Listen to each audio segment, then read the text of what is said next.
한국직업방송과 연합뉴스TV가 함께 만드는 취업 전문 뉴스, 투데이 고용플러스입니다. 길어지는 불황에 국민들이 몇 년째 힘듭니다만 소득지표에서도 이런 점이 입증되고 있습니다. 1인당 국민소득이 벌써 11년째 2만 달러대를 벗어나지 못했는데 더 걱정스러운 건 올해도 어렵다는 점입니다. 김종수 기자입니다. 작년 1인당 국민소득 GNI는 27,561달러, 1.4% 늘어나는데 그쳤습니다. 원화로는 4% 늘어 3,200만 원 가량인데 원화 가치 하락으로 달러 기준 증가폭이 낮아진 겁니다. 국민들이 국내외에서 번 소득을 인구로 나눈 1인당 GNI는 대표적 국민 생활 수준 지표입니다. 환율이 큰 영향을 미치지만 이 성장이 더디다는 것은 국민들 살림살이가 잘 펴지지 않았음을 뜻합니다. 실제로 세금, 공적연금 등을 뺀 임의로 쓸 수 있는 소득은 1인당 달러 기준 1%도 채 안 늘었습니다. GNI 증가 속도는 선진국의 견조도 늦습니다. 2만 달러대에서 3만 달러대 진입에 걸린 시간은 미국 9년, 독일, 일본이 5년인데 한국은 벌써 11년째지만 기약도 없습니다. 성장 엔진은 꺼져가고 미국 금리 인상과 중국의 사드 보복까지 겹쳐 국민소득 3만 달러는커녕 당장 올해 경제 운용이 걱정입니다. 우리 경제를 둘러싼 대내외 불확실성이 커지면서 이 경기의 지속 가능성이 확신하기가 어려운 상황입니다. 시장 금리의 상승, 압력이 높아지고 있고 대내외적으로 금융 경제 여건의 불확실성이 매우 높기 때문에 전체 국민소득에서 지출하고 남은 돈의 비중인 총저축률은 35.8%, 17년 만에 최고였습니다. 경제 주체들의 씀씀이가 원활하지 못했던 겁니다. 임박한 악재와 저성장 문제를 동시에 돌파하지 못한다면 한국 경제는 국민소득 2만 달러에 덧해 장기간 갇힐 상황입니다. 연합뉴스TV 김종수입니다.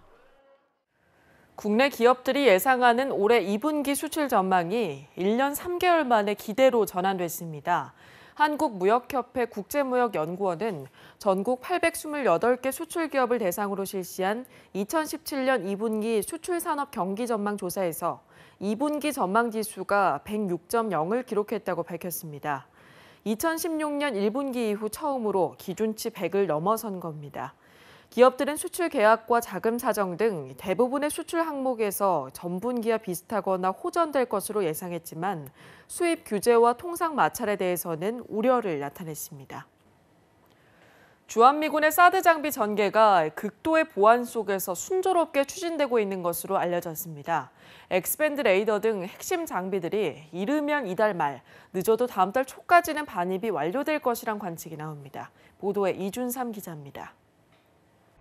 한미 군 당국은 이달 초 요격 미사일을 쏘는 차량형 이동식 발사대 2기를 오산 기지를 통해 전격 공수하며 사드의 한반도 전개를 시작했습니다.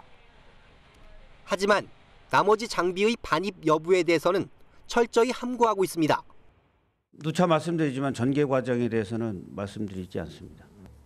그러니까 전개 일정도 제가 말씀드릴 수가 없습니다. 한때 X밴드 레이더 반입의 공개 가능성을 열어뒀던 주한미군 측도 작전 부안을 거론하며 모든 일정이 비공개로 진행될 것이라고 밝혔습니다. 한미 군 당국의 이런 반응은 전면화 단계에 이른 중국의 사드 보복이나 대선을 목전에 둔 한국의 정치 상황 등을 염두에 둔 행보라는 분석이 나옵니다. 정부 소식통은 그러나 사드 장비는 계속 들어오고 있는 것으로 안다며 사드 전개가 계획대로 순조롭게 추진되고 있음을 시사했습니다. 일각에서는 발사대와 레이더, 요격 미사일, 교전 통제소, 또 발전소 등으로 구성된 사드 체계가 이르면 이달 말, 늦어도 다음 달 초까지는 전개가 완료될 거라는 관측이 나옵니다. 우리 군은 5월에서 7월 사드 조기 배치를 목표로 사드 부지로 선정된 경북 성주 골프장에 대한 부지 설계 및 부지 이전, 환경 영향 평가 등에 대한 속도도 끌어올리고 있습니다. 연합뉴스TV 이준삼입니다. 중국 당국이 사드 배치에 대한 보복의 일환으로 베이징 국제영화제에서 한국 영화 상영을 막은 것으로 확인됐습니다. 한류 연예인 출연을 금지하고 한국 드라마 방영을 중단한 데 이어서 영화제까지 한국 영화 상영을 차단한 겁니다. 베이징에서 심재훈 특파원입니다. 제7회 베이징 국제영화제가 내달 16일 막을 올립니다. 이번 영화제에 일부 한국 영화가 초청을 받았으나 상영되지는 못할 전망입니다. 이유는 최근 사드 배치로 인한 중국 당국의 압력 때문입니다. 지난해 베이징 국제영화제에는 이민호, 김우빈 등 한류 스타들이 대거 참석했습니다. 당시 한국이 베이징 국제영화제의 분위기를 이끌던 것과는 전혀 달라진 모습입니다. 중국의 사드 보복에 따른 한류 금지는 영화 분야에서 거셉니다. 배우 하정우는 중국 배우 장쯔이와 중국 영화 가면을 촬영할 예정이었으나 최근 무산됐습니다. 중국은 부산행 등 한국 영화 여러 편을 지난해 사들였습니다. 그러나 지난해 중국에서 개봉한 한국 영화는 한 편도 없습니다. 중국 매체에서도 한국 연예인 관련 정보와 한국 영화 작품 소개가 거의 사라진 상황입니다. 우리 정부도 대책 마련에 고심하고 있습니다. 산업통상자원부는 중국 상무부에 산업계와 문화예술계의 사드 보복에 대한 우려를 전한 바 있습니다. 그러나 중국 측은 사드 보복은 존재하지 않는다면서 부인하고 있습니다. 이에 따라 영화진흥위원회는 사드 문제로 강화된 중국의 한류 제재에 대처하기 위해 최근 중국 피해 신고센터 운영에 들어갔습니다. 베이징에서 연합뉴스 심재훈입니다. 청년 정규직을 고용한 중소기업의 채용 1명당 세금 감면액이 700만 원에서 1,000만 원으로 늘어납니다. 또 근로장려세제 단독가구 지원 대상이 40세 이상에서 30세 이상으로 늘어나고 자녀 장려세제 재산 기준은 1억 4천만 원 미만에서 2억 원 미만으로 완화합니다. 기획재정부에 따르면 국회 기획재정위원회는 28일 이런 내용의 조세특례 제한법 개정안을 의결했습니다. 기재위는 총 급여 7천만 원 이하인 사람이 결혼할 경우 최대 100만 원의 세금을 깎아주는 혼인세 공제는 일단 보류하고 저출산 대책과 연계해 정기국회에서 다시 논의하기로 했습니다. LH 한국토지주택공사가 27일 2017년 기업 및 채용 설명회를 열었습니다. 취업준비생 500여 명 등이 모인 이 자리에서 취임 1주년을 맞은 박상우 회장은 직접 마이크를 잡고 기업의 성과와 비전을 밝히며 원하는 인재상을 설명했습니다. 올해 LH는 고졸공채 20%를 포함해 작년보다 2배 가까이 많은 212명의 신입사원을 선발하기로 했습니다. LH는 이를 통해 청년 일자리 창출에 적극 동참하고 급변하는 사업 환경에 대처할 수 있는 창의적 인재를 유치한다는 계획입니다. 삼성전자와 LG전자의 전략 스마트폰이 동시에 출시되면서 스마트폰 벚꽃 대전이 본격적으로 시작됐습니다.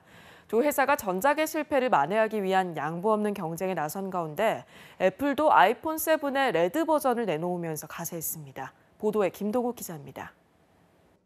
삼성전자 갤럭시 S8 출시가 임박하면서 프리미엄폰 경쟁이 달아오르고 있습니다. 삼성전자는 미국 뉴욕과 런던에서 현지 시간으로 29일 갤럭시 S8 공개 행사를 열고 다음 달 21일 출시할 예정입니다. 갤럭시 S8은 홍채 인식 기능과 함께 음성인식 인공지능 비서 빅스비가 탑재될 것으로 알려지면서 출시 전부터 관심을 끌고 있습니다. 삼성전자는 신제품 출시 전 갤럭시 노트 7 충전율을 0%로 제한하고 교환 프로그램도 다음 달부터 중단합니다. 이달 초 출시된 LG전자 G6는 테두리를 최소화하며 18대 9 비율의 대화면 경쟁에 나서면서 국내 판매 첫 주 1위에 올랐습니다. LG전자는 강화된 내구성과 배터리 안정성을 테스트하는 모습을 공개하는 등 전방위적 마케팅에 나섰습니다. 가을에 아이폰 신제품을 출시하는 애플도 파격적인 레드 색상의 아이폰 7 스페셜 에디션을 내놓고 경쟁에 가세했습니다. 확실히 요새 좋은 폰들이 많이 나와서 좀 확실히 구매 욕구가 좀 많이 생기는 것 같아요. 디자인들이 좀 이쁘게 나오는 폰들도 많고 그래서 그런 점이 확실히 매력 있는 것 같아요. 프리미엄 스마트폰 경쟁이 치열해지면서 그동안 스마트폰 교체를 미뤄왔던 소비자들과 얼어붙었던 이동통신 시장이 들썩이고 있습니다. 연합뉴스 TV 김동욱입니다. 최근 경찰 기동단에서 기강회의로 인한 사건 사고가 잇따라 무리를 빚고 있습니다. 간부가 지휘차로 운전 연습을 하는가 하면 의경은 무면허로 경찰 버스를 운전하다가 사고를 내기도 했습니다. 정선미 기자입니다. 최순실 국정농단 사태가 불거진 지난해 말부터 각종 집회와 시위에 출동하며 경무에 시달린 의경들. 이들은 기동단 간부의 갑질에도 시달린 것으로 밝혀졌습니다. 서울지방경찰청 산하 기동단 소속 A경감은 의경들에게 개인 심부름과 빨래 등을 시키고 성희롱 발언을 한 것으로 드러났습니다. 뿐만 아니라 일종 대형 면허 없이 지휘차로 운전 연습을 하는 등 황당한 행태를 보였습니다. 떡볶이 국물 사건 이후에 이철성 경찰청장이 의경 인권 침해 사건 이제 근절하자고 여러 지시를 내렸음에도 불구하고 당시 책임자는 솜방망이 처벌을 받았고 또 이번에는 가해자가 자신에 대한 그 진정 과정에 참여해가지고 막 방해를 하는. 무면허로 경찰버스를 운전하다가 사고를 낸 의경도 있습니다. 운전 면허가 없는 비상경은 상관이 잠시 자리를 비운 사이 경찰버스 운전에 호기심을 보였고 운전 담당 의경은 한번 운전해보라고 부추겼습니다. 결국 운전대를 잡은 비상경은 5m 정도 떨어진 버스에서 집회 참가자들이 붙인 스티커를 떼던 다른 의경을 들이받았습니다. 사고를 입은 의경은 횡격막 파열 등 중상을 입었습니다. 기동단의 황당한 사건 사고 소식이 이어지자 세금이 아깝다 등의 비난이 이어졌습니다. 또한 엄정한 처벌과 기강 확립 교육을 통해 재발을 방지해야 한다는 목소리도 높아지고 있습니다. 연합뉴스TV 정선미입니다. 결혼 출산 기피 현상에 늦은 결혼까지 늘면서 1월 결혼과 출생아 수가 역대 1월 중 최저치로 떨어졌습니다. 통계청에 따르면 올해 1월 출생아 수는 35,100명으로 작년 1월보다 11.1% 감소하면서 월별 통계 작성에 공표된 2000년 이래 1월로는 가장 적었습니다. 1월 결혼 건수도 23,900건으로 1월 기준 역대 최저였던 1년 전과 비슷한 수준이었습니다. 통계청 관계자는 결혼이 줄고 있어서 출생아 수는 계속 감소하고 장기적으로는 산모 인구도 줄어서 악순환이 계속될 것이라고 전망했습니다. 네, 봄이 왔는데도 상쾌하지가 않습니다. 연일 기승을 부리는 미세먼지 때문인데요.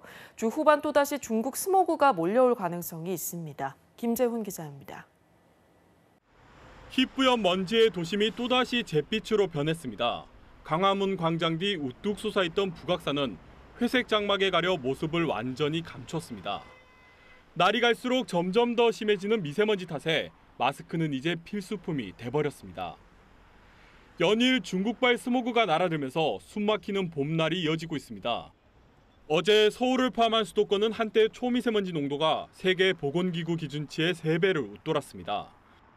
며칠째 기승을 부리고 있는 미세먼지는 오늘 오후나 되어서 해소될 것으로 보입니다. 오전까지는 중부지방을 중심으로 공기가 탁하다가 오후부터 바람이 다소 불면서 먼지가 차츰 해소되겠습니다. 강수에 의한 세정과 원활한 대기 확산으로 대부분 보통 수준을 나타내겠으나 중도 지역은 대기 정체 영향으로 오전의 농도가 다소 높을 것으로 전망됩니다. 하지만 주 후반 또다시 중국발 스모그의 공습이 예상됩니다. 현재 중국 동북지방에 강력한 스모그가 발생했는데 비구름을 뒤따라 오염물질이 한반도로 몰려올 가능성이 있습니다. 전문가들은 서풍이 자주 불어오는 5월까지 중국발 미세먼지의 공습은 계속될 것으로 내다보고 있습니다. 연합뉴스TV 김재훈입니다.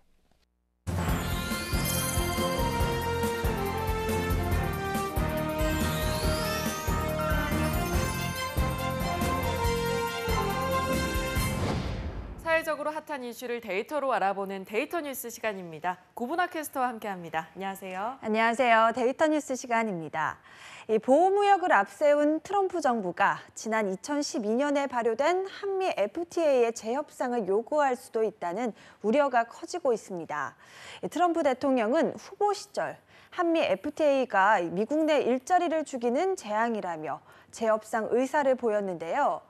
당장은 특별한 움직임이 없지만 언제 재협상 카드를 꺼낼 수 있을지 안심할 수 없는 상황입니다. 네, 게다가 대선을 앞두고 정치권에서도 지난 경제 정책들의 성과를 따지고 나서서 관심을 받고 있기도 하죠. 네, 그렇습니다. 그래서 오늘은 최근 문제적인 협상으로 불리고 있는 한미 자유무역 협정의 지난 5년을 데이터로 정리해보는 시간 마련했습니다. 네, 벌써 5년이 지났습니다. 노무현 대통령 때 시작을 해서 이명박 대통령 시절에 체결을 했는데요. 협상을 추진하면서 정치권을 비롯한 각계각층의 찬반 논쟁이 뜨거웠습니다. 네, 그렇습니다. 수출 대기업들은 찬성하고 농민들과 시민단체들은 격렬하게 반대했었는데요. 5년이 지난 지금 그 성과는 어떻게 평가받고 있을까요? 한미 FTA에 대해 산업통상자원부가 결산한 자료를 보면 한국과 미국이 서로 윈윈하는 호혜로운 협정이라는 게 정부의 입장입니다. 세계적으로 무역 교역량이 줄었지만 한미 간의 교역량은 오히려 늘었다고 합니다. 네, 우리나라와 미국 모두 득이었다는 건데요. 서로 관세를 철폐해서 자유무역을 늘리자는 원래의 취지대로 좀 효과가 있었나 보네요. 네, 그렇습니다. 이 한미 FTA 체결 이후 5년간 세계 무역 교역량은 연평균 2% 줄었고 우리나라 역시 전체 교역량이 3.5% 감소했는데요. 이 대미 교역량은 오히려 1.7% 늘었습니다. 이렇게 교역량이 증가함에 따라서 미국 시장 내 점유율도 상승을 했는데요. 기존 2.6%였던 미국 내 시장 점유율이 FTA 이후 3.2%로 늘었습니다. 또 같은 기간 동안 미국의 국내 시장 점유율도 8.5%에서 10.6%로 올랐습니다. 네, 미국 상품도 한국에서 점유율이 늘었다면 미국도 이익을 봤다는 거잖아요. 그런데 트럼프 정부는 왜 자꾸 한미 FTA를 표적으로 삼는 걸까요? 네, 실익이 없었다는 겁니다. 미국 정부의 무역협정 보고서에 의하면 최근 6년 동안 한미 FTA로 인해 한국에 대한 수출은 1조 3천억 원 줄고 수입은 14조 8천억 원 늘었다고 합니다. 한미 FTA 때문에 무역 적자가 극적으로 증가했다는 건데요. 미국 행정부의 국제통상교섭을 맡은 로버트 라이시저 무역대표부 대표 내정자는 한국을 대표적인 대미무역 흑자국으로 지목을 했습니다. You have Mexico and Korea, and those two are large deficit countries. Because our objective is not just to get the trade deficit down. Our objective is to get more efficiency in the market, is to get rid of trade barriers everywhere. 한미 FTA를 한국만 이익을 본 불공정한 협정으로 규정을 했습니다. 그런데 이게 사실인지 궁금합니다. 사실이라면 왜 그동안은 아무런 조치를 취하지 않았을까요? 네, 일단 우리나라 입장에서 무역 흑자가 늘어난 건 사실입니다. 대미 상품 수지 흑자가 2011년 116억 달러에서 2016년 233억 달러로 확대가 됐는데요. 2015년에는 258억 달러까지 늘어나기도 했습니다. 네, 숫자만 보면 확실히 우리에게 유리한 건 맞는 것 같은데요. 네, 그런데요. 이 상품 수지에는 무기 거래 금액이 빠져 있습니다. 한미 FTA를 체결한 2012년 이후에 우리가 미국으로부터 들여온 무기 구매 액수는 가히 천문학적인데요. 매년 평균 80억 달러어치 정도의 무기를 들여오고 있습니다. 네, 그렇죠. 무기도 엄연히 상품이잖아요. 액수도 어마어마하고요. 네, 반면에 미국은 한미 FTA 이후 서비스 수지가 크게 개선됐다고 하는데요. 우리나라를 상대로 2015년에 141억 달러 수준까지 흑자폭을 늘렸습니다. 이 서비스 수지에는 개인이 쓰는 관광, 유학 비용 등이 포함이 되고 기업들의 지적 재산권 사용 금액도 여기에 포함되는데요. 그래서 상품 수지는 우리가 크게 이익을 본 것처럼 보이지만 무기 거래와 서비스 수지를 감안하면 미국이 손해를 본 장사는 결코 아니라는 게 전문가들의 의견입니다. 네, 그렇네요. 이 정도면 윈윈이 아닐까 하는 생각이 듭니다. 우리나라의 경우에는 상품 수지를 통해서 흑자가 늘었다고 했는데 수혜를 본 산업 분야는 어디가 있나요? 네, 대표적으로 자동차를 꼽고 있습니다. 2011년 대미 수출액이 562억 달러였던 자동차 산업은 한미 FTA 이후 5년 평균 654억 달러의 수출을 기록해서 가장 큰 수혜자라는 평가를 받고 있습니다. 그런데 이면을 살펴보면 이게 FTA 효과라고 하기 힘들다는 지적이 있는데요. 자동차의 경우 미국 측의 요구로 2015년까지 2.5%의 관세를 계속 부과했습니다. 실제로 비과세 혜택을 본 건 2016년부터인데 막상 이때는 태풍과 파업 등의 영향으로 수출이 전년 대비 11%가 줄었습니다. 그래서 수치로 봤을 때 자동차의 수출이 크게 늘었지만 정작 FTA 효과는 아니었다는 주장이 우세합니다. 자유무역 협정의 본래 취지대로라면 한쪽에게만 유리한 협상은 있을 수가 없을 겁니다. 다만 여러 분야의 이익이 첨예하게 걸려 있는 만큼 미국의 태도를 주시하고 현명하게 대응해야겠습니다. 지금까지 데이터 뉴스 구보나 캐스터와 함께했습니다. 오늘 고맙습니다. 고맙습니다. 투데이 고용플러스 오늘 준비한 소식은 여기까지입니다. 함께해 주신 여러분 고맙습니다.